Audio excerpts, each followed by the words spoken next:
सचिन एक private MNC company में job करता था। शादी के लिए अब उम्र भी हो गई थी। सचिन के पिताजी चंद्र प्रकाश जी सचिन के लिए एक अच्छे रिश्ते की तलाश कर रहे थे। दूर की जानकारी में मिलती जुलती रिश्तेदारी में ही सचिन के लिए एक शादी का रिश्ता आया। वे लोग बहुत ही अच्छे खानदान और परिवार के थे, पैसों में भी बहुत अमीर थे।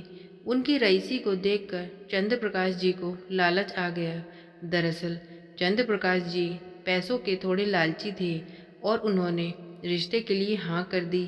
अब तो बस उनके मन में यही था कि जल्दी से जल्दी कैसे भी सचिन की शादी उनके दूर के रिश्तेदार की बेटी मनीषा से हो जाए। मनीषा भी एक बहुत अच्छी और भोली भाली लड़की थी, संस्कारी भी थी। मनीषा और सचिन की शादी पक्की हो गई, लेकिन शादी होने में करीब 6 महीने बाकी थे। उससे पहले शादी का कोई मुहूर्त नहीं था। सचिन की माँ बचपन में ही गुजर गई थी। उसका पालन पोषण उसके पिताजी ने ही किया था, क्योंकि उसके पिताजी की एक सरकारी नौकरी थी। तो नौकरी से रिटायर होने के बाद चंद्र प्रकाश जी घर में ही रहा करते थे। उसके बाद उन्होंने कोई जॉब नहीं की और घर में रहकर ही घर की देखभाल करते थे। लेकिन उनके मन में हमेशा यही तमन्ना लगी रहती थी कि वे अपने बेटे का विवाह एक अमीर खानदान में करेंगे, जिससे उन्हें अच्छा खासा दहेज मिल जाएगा। अपनी इसी इच्छा के चलते उन्होंने उस रईस खानदान में सचिन की शादी तय करी थी। शादी तय होने के 3 महीने बाद ही मनीषा, जिससे सचिन की शादी तय हुई थी, उनके पिताजी को कारोबार में बहुत बड़ा नुकसान हो गया।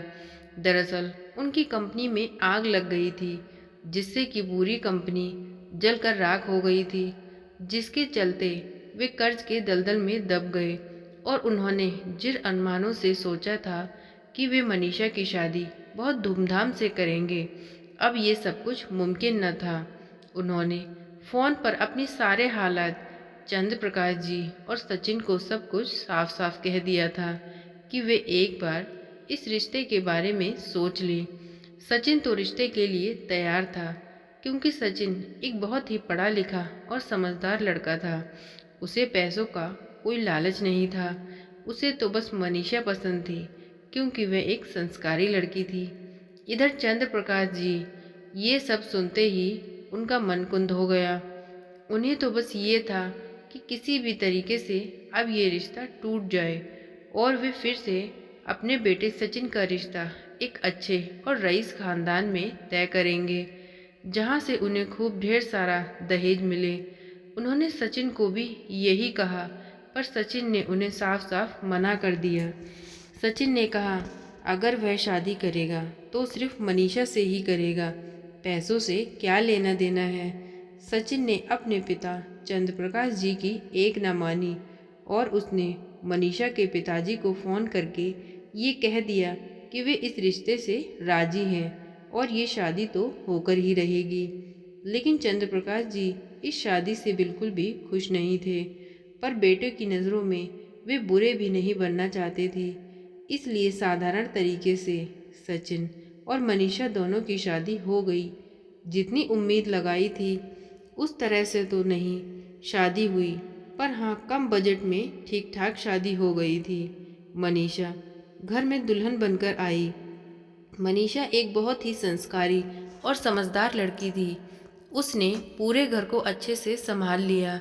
हालांकि मनीषा पढ़ी लिखी थी, वह जॉब भी करना चाहती थी, पर उसने देखा कि घर में उसके सासू माँ नहीं है, बुजुर्ग ससुर जी ही घर पर अकेले रहते हैं और पूरे घर की देखभाल उसे ही करनी है। तो उसने अपनी जॉब करने के फैसले को बदल दिया और वे पूरा दिन घर में रहकर घर के काम करती और अपने ससुर जी की सेवा करती। मनीषा अपनी तरफ से घर संभालने और ससुर जी की सेवा में कोई कसर नहीं छोड़ रही थी, पर फिर भी वह हमेशा चंद्र प्रकाश जी की आंखों में खटकती ही रहती थी। मनीषा को देखते ही उन्हें इस बात का एहसास होता था कि काश अगर मेरे बेटे की शादी किसी अमीर खानदान की लड़की से हुई होती तो आज हम भी कितने अमीर होते। पर इस मनहूस से शादी करके सब कुछ वहीं के वहीं रह गया। मेरे सारे अरमानों पर पानी फिर गया। वही सब बातें मन ही मन सोचते रहते थे। उन्होंने कभी भी मनीषा से इस बारे में कुछ नहीं कहा। मुंह पर तो वह हमेशा उससे अच्छा ही बोलते थे।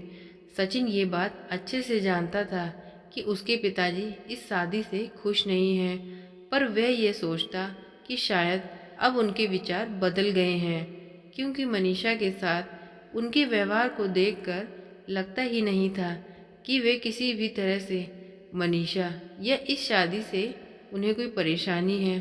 वह हमेशा अपने चेहरे पर खुशी ही दिखाते, तो सचिन को भी यही लगता था कि अब सब कुछ ठीक चल रहा है। किसको पता था कि चंद्रप्रकाश जी के मन में चोर घर कर चुका था और उनके मन में पाप छिपा हुआ है। वह बस यही चाहते थे कि किसी तरह से मनीषा को इस घर से निकाल कर अपने बेटे की दूसरी शादी करें, जहाँ से उन्हें खूब सारा दहेज मिल सके। उनकी इसी तमन्ना ने अभी उनका साथ नहीं छोड़ा था। एक दिन ऐसे ही चंद्र प्रकाश जी बिस्तर पर लेटे हुए थे और उन्हें अपने विचारों के साथ लड़ रहे थे। मन में यही सोच रहे थे कि आखिर ऐसा क्या किया जाए जिससे मनीषा खुद इस घर से आसानी से निकल जाए। जब भी चंद्र प्रकाश जी सोचते हैं कि वह एक बहुत ही सीधा और सरल रास्ता अपनाएंगे। वह मनीषा के खाने में जहर मिला देंगे, जिससे मनीषा इस दुनिया से अलविदा हो जाएगी और फिर उनके बेटे की दूसरी शादी को कोई नहीं रोक सकता, वह खुद भी नहीं रोक पाएगा। अपने इसी विचार को अंजाम देने की प्रक्रिया में वह जुट जाते हैं। उस दिन सचिन सुबह बोल कर गया था कि वह रात को घर नहीं आएगा, क्योंकि उसे ऑफिस में कुछ अर्जेंट काम था, इसलिए वह ऑफिस में ही रुक गया। मनीषा चंद्र प्रकाश जी को खाना खिला देती है और फिर जब वह खुद खाना खाने के लिए जाती है तो वह अपनी थाली तैयार करके रख देती है। मौका देखकर चंद्र प्रकाश जी किचन में जाते हैं और उसकी सब्जी में जहर मिला देते हैं और वापस अपने कमरे में आ जाते हैं और गेट अंदर से बंद कर लेते हैं। आज उन्हें मन ही मन बहुत खुशी हो रही थी, क्योंकि जो 2 सालों से वे ख्वाब देख रहे थे, शायद आज उनका ये ख्वाब पूरा होने वाला था। मनीषा जैसे ही खाना खाती है, जहर का धीरे धीरे असर होने लगता है। खाना खाते ही वह वहीं अपने कमरे में ही बेहोश हो जाती है। तभी तुरंत डोरबेल बजती है। दरवाजे की डोरबेल बजाने पर कोई गेट नहीं खोलता, तो चंद्र प्रकाश जी जाकर तुरंत गेट खोलते हैं और गेट खोलकर देखते हैं कि गेट पर सचिन खड़ा हुआ है। वह कहते हैं, आज तो तुम ऑफिस से आने वाले नहीं थे। वह कहने लगा, हाँ पिताजी, आज कुछ काम था, पर काम खत्म हो गया तो फिर मैं घर आ गया। और मनीषा कहाँ है? मुझे नहीं पता बेटा, मैं तो अपने कमरे में ही था, अपने ही रूम में होगी। सचिन जाकर जैसे ही रूम खोलता है, देखता है कि मनीषा बेहोश पड़ी हुई थी। तभी वह फटाफट मनीषा को गोद में उठाकर गाड़ी में डालता है और अस्पताल ले जाता है। मनीषा की हालत बहुत ज़्यादा खराब थी। उसके मुंह से जहर निकल रहा था। डॉक्टर ने तुरंत ही उसे अंडर ऑब्जर्वेशन रखा। सचिन ने कहा कि उसे क्या हुआ है। मनीषा को काफ़ी जांच पड़ताल के बाद पता लगा कि मनीषा को जहर खिलाया गया है। डॉक्टर ने कहा कि इसके खाने में जहर था। सचिन ने सोचा, ऐसा कौन कर सकता है? हमारे घर में तो किसी का कोई आना जाना भी नहीं है और मैं और मनीषा दोनों के रिश्ते भी बहुत अच्छा था। उसके पिताजी उसके पास ही खड़े हुए थे। सचिन ने एक नज़र अपने पिताजी चंद्रप्रकाश जी को देखा। जैसे ही वह चंद्रप्रकाश जी की तरफ देखता है तो उनकी नज़रें नीचे झुक जाती हैं। उनकी झुकी हुई नज़रों को देखते ही सचिन इस बात को समझ जाता है कि आखिर ये सब कुछ उसके पिताजी ने ही किया है। लेकिन आज अगर वह इस बात को उठाता है तो उसके पिताजी की इज्जत तो मिट्टी में मिल जाती।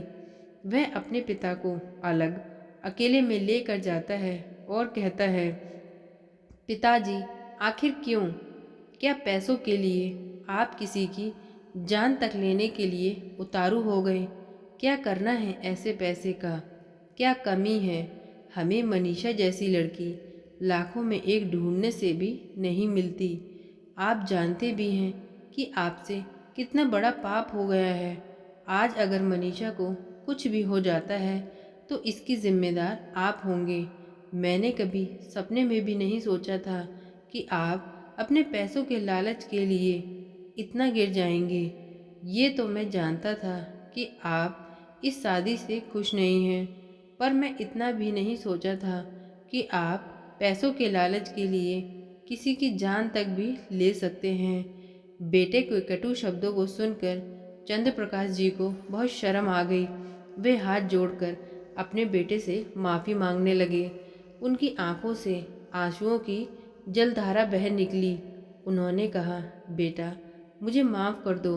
मुझे पता ही नहीं चला कि अपने अहम और लालच में मैं कब इतना अंधा हो गया कि मैं अपनी ही बहू, जो रात दिन मेरी सेवा करती थी, उसकी जान लेने पर उतारू हो गया। बेटा मेरी इज्जत अब तुम्हारे हाथ में है। वह अच्छे से जानता है कि उसके मुंह खुलने की देर थी और उसके पिताजी को पुलिस गिरफ्तार करके ले जाती, और मनीषा को भी अगर इस बात का पता चल जाता तो उसकी नज़रों में अपने ससुर जी की क्या ही इज्जत रह जाती। सचिन ने इस बात को वहीं ख़त्म कर दिया और अपने पिताजी की पहली और आखिरी गलती समझकर उसने माफ़ कर दिया। इधर डॉक्टर ने आकर खुशखबरी दी कि मनीषा अब खतरे से बाहर है, उसकी जान सुरक्षित है। शायद आज चंद्र प्रकाश जी की किस्मत बहुत अच्छी थी कि अपने बेटों की नज़रों में उठने का उन्हें एक दूसरा मौका मिल गया था, और उन्होंने भगवान से, मनीषा और सचिन दोनों से माफ़ी मांगी। हालांकि मनीषा को इस बारे में कुछ भी अनुमान नहीं था कि ये सब कुछ उनके ससुर जी ने ही किया है। और अब चंद्र प्रकाश जी अपनी ज़िंदगी नए सिरे से अपने बेटे सचिन और बहू मनीषा के साथ और भी खुशी खुशी रहने लगे। तो दोस्तों, ये थी इतनी सी इमोशनल स्टोरी। आज की कहानी आपको कैसी लगी प्लीज़ कमेंट करके बताएं, और प्लीज़ वीडियो को लाइक करें, चैनल को सब्सक्राइब करें। Thank you friends.